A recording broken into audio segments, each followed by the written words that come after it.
Well, I think it took a lot of people by surprise, and in many ways, thinking back to 1998 about long-term capital management and changes that they made, and in a sense, mistakes that they made, and whether that would then flowed onto the market. I think people worry about that if you have one trader who makes gigantic swings in individual stocks, you do have to wonder what kind of control they will have going forward.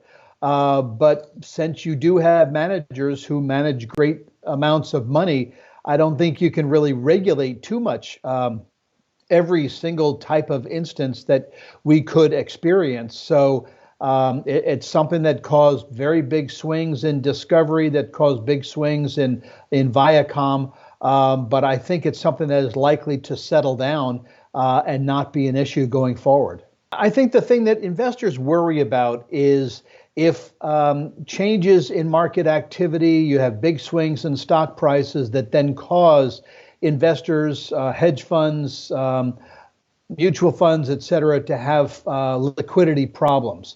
If they have liquidity problems and they are likely to then close their doors and so forth and require assistance from the Federal Reserve, then I would think that that's something that investors would worry about. But it's usually not something that is something that investors worry about on a daily basis. Well, the long yield seems to have backed off a little bit.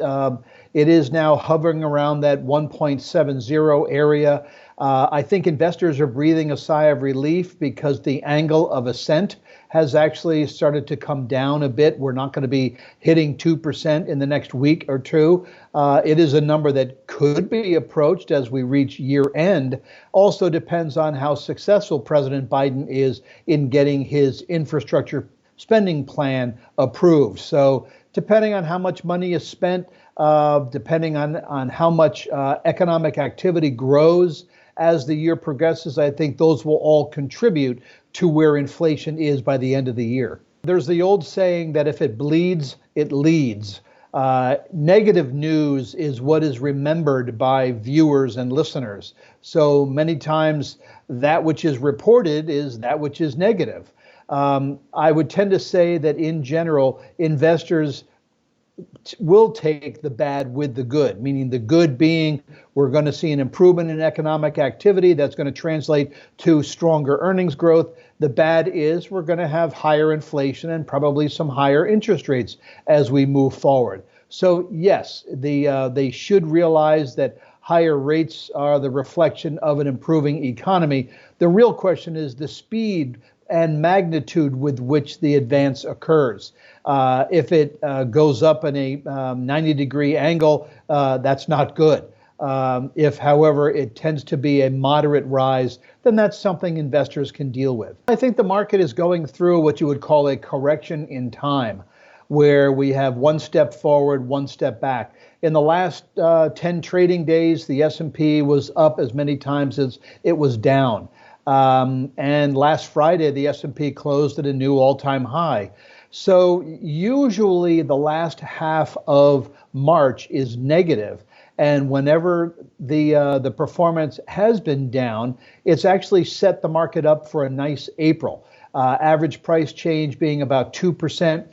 And the frequency with which the market has risen in April climbed to 77% of the time whenever we did have a negative final 2 weeks of March. So I would actually say that you want it to be red right now, because then that will be pointing to green as we head into April. I think we are going to continue to see a recovery in those areas that had been beaten up over the last couple of years.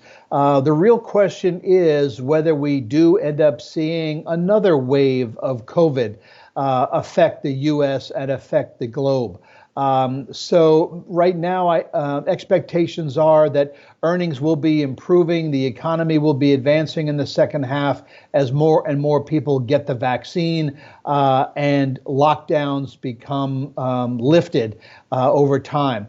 If, however, we get additional new strains of the virus and that the reopening of the states occur too early, then yeah, that could set us back once again. But I think right now, expectations are that we are going to see an improvement in the cyclical sectors that are more value oriented.